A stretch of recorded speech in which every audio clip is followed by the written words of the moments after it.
Olá, queridos irmãos. Hoje vamos falar sobre a mortalidade.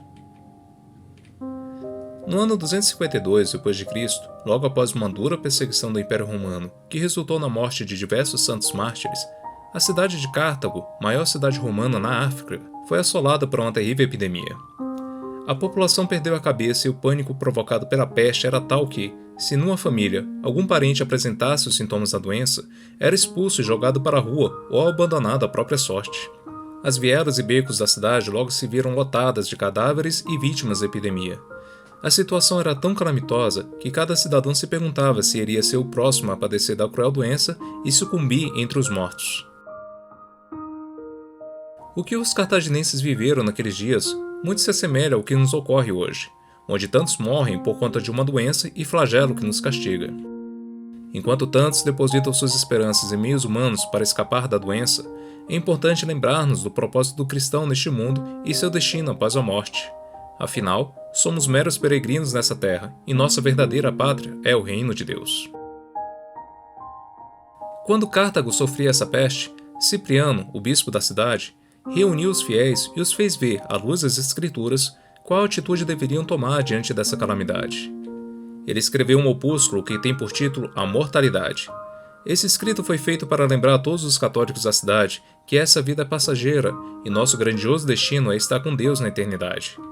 Esse texto sobreviveu e desde então figura entre os dos mais antigos escritos da tradição cristã, trazendo valiosas lições que sempre são relembradas em momentos de necessidade, como faremos agora nesse vídeo. O opúsculo pode ser lido na íntegra no livro Cipriano de Cartago, Obras Completas, volume 1, publicado pela editora Paulus. Nesse volume há ainda outros 6 opúsculos que igualmente são ricos em doutrina, fé e sabedoria. O texto sobre a mortalidade foi dividido em 26 capítulos, cada um abordando um assunto específico sobre a relação da mortalidade e o cristão. Vamos apresentar um resumo sistemático nesse vídeo, trazendo as citações mais destacadas. O texto na íntegra é bem maior e rebuscado, mas vamos ler aqui um resumo que apresenta os principais pontos do opúsculo. Mas antes disso, aproveite para se inscrever em nosso canal e também para visitar o nosso site, verdadeirafé.com.br.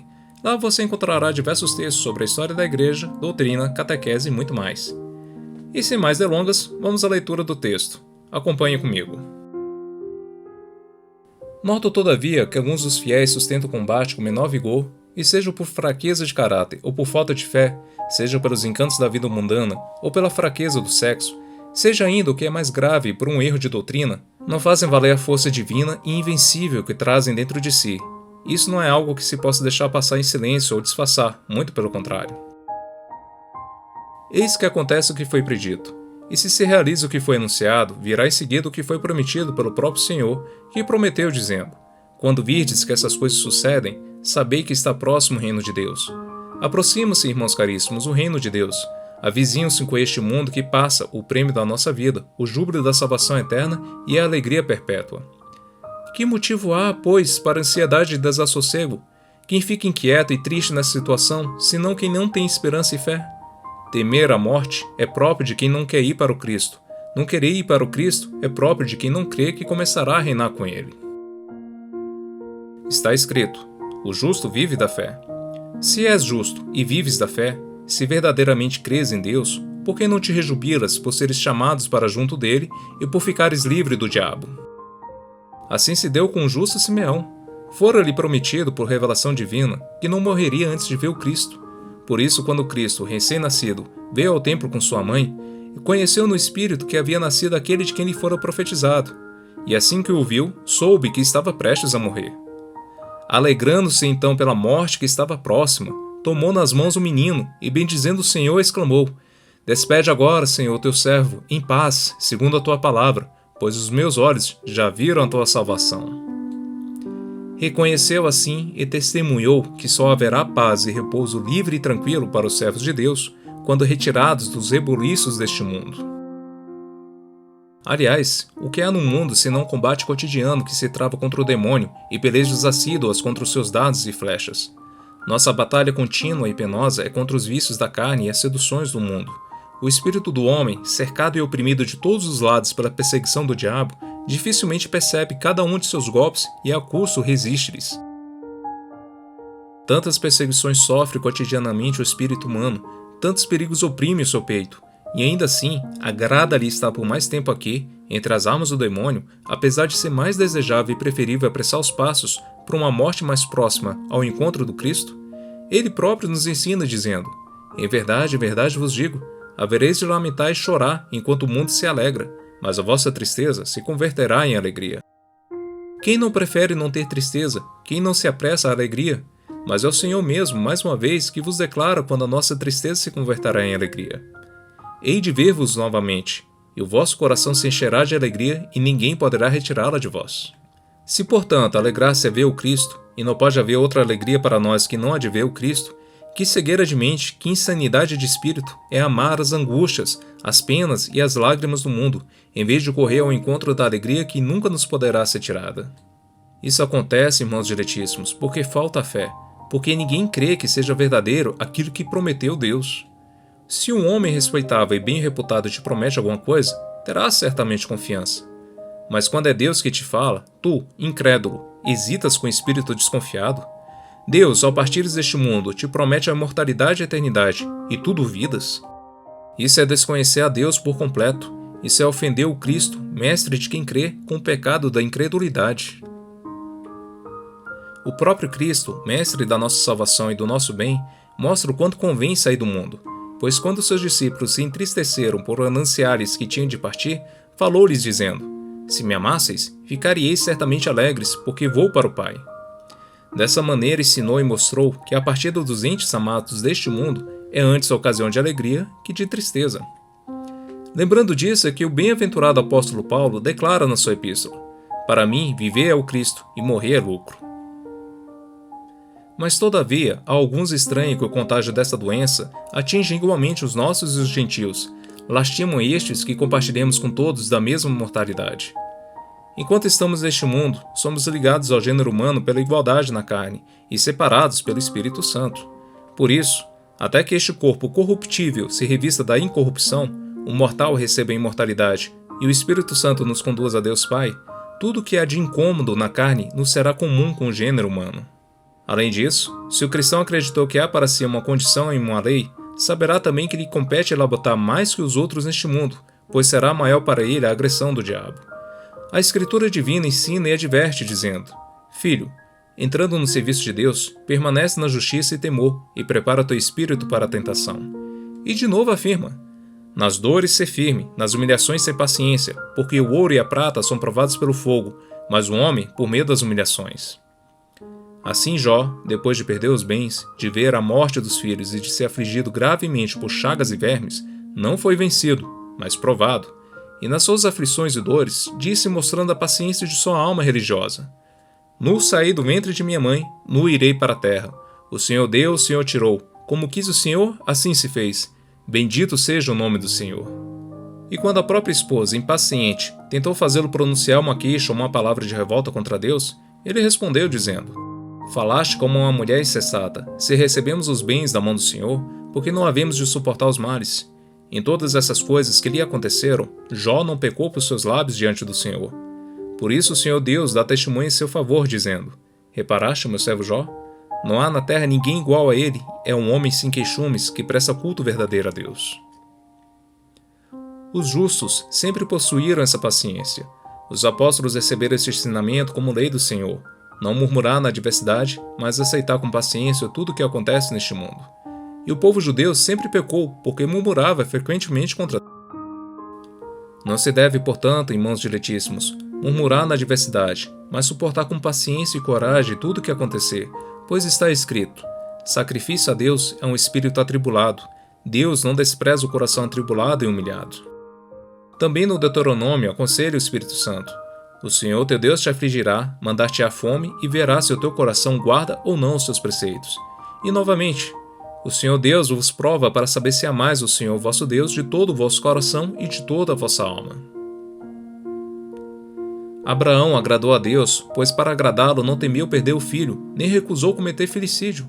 E tu, que não podes perder um filho pela lei e pelas circunstâncias desta mortalidade, que farias se recebesses ordem de matá-lo?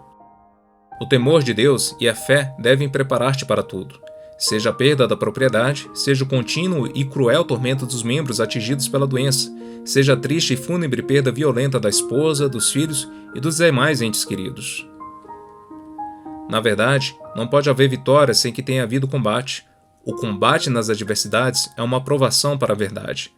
A árvore que tem raízes profundas não é abatida pelos ventos.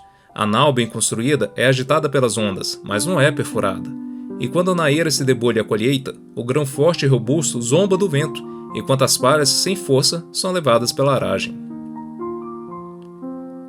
Assim o apóstolo Paulo, depois de naufrágios e flagelos, depois de muitos e graves tormentos da carne e do corpo, disse não ser afligido, mas corrigido pela adversidade, de forma que quanto mais fosse atormentado, mais verdadeiramente seria provado.